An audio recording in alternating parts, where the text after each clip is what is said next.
Ayan o. Parang gumagana pa ng minsan-minsan ah.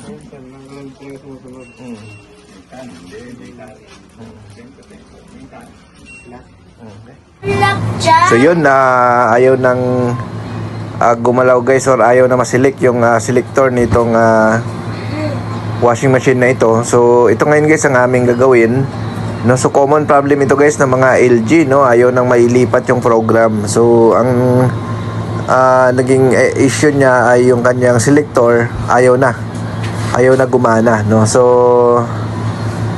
kailangan natin guys, pag ganito ang problema, palitan, no? Kasi nga mahirap siya repairin, no?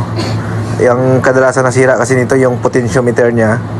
So medyo mahirap siya guys i-repair, no? So mas maganda na palitan natin para sure ball na maayos natin siya ng maayos, no? Kasi nga kung i-repair natin yung potentiometer niya, may chance na hindi rin magtagal, no? So yun.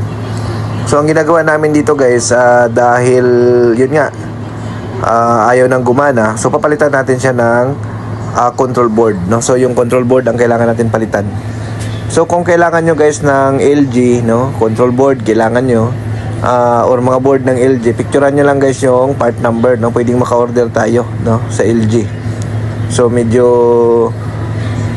pricey lang guys kapag mga original LG, pero sure ball naman tayo na matibay at saka tatagal, no? So yun po ang kahalagahan guys, no, kapag ang i-replace natin is original, no? So yun. So ito po ay nasa Aplaya kami ngayon, no? Dito kami nag-service ngayon. Ayan. So kami po ay nagsiservice ng Cavite, Laguna, Batangas. Sa mga gusto magpa-service sa amin, message lang kayo guys sa aming Facebook page sa Northshire Repair Shop. Sa mga bagong technician naman, sa mga aspiring technician, panoorin nyo lang guys yung mga video natin sa YouTube, no? Marami tayong tutorial dyan kung gusto nyong kumita, gusto nyong matuto. Marami tayong tutorial dyan na pwede makatulong sa inyo, no, sa pagsiservice, lalo na sa mga areas na wala pa masyadong gumagawa ng mga automatic washing machine, no? So yun.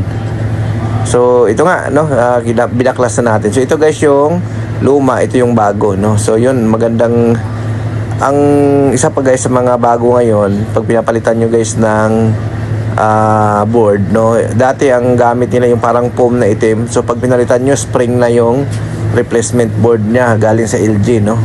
So basta ang kailangan natin guys, model lang at saka part number, no? So ayan guys, okay na siya, no? Bawat ikot sumasabay na siya. Kanina kasi kahit anong ikot mo, may time na may sumasabay, pero halos lahat wala, ayaw sumabay. So ayan, okay na siya guys, no?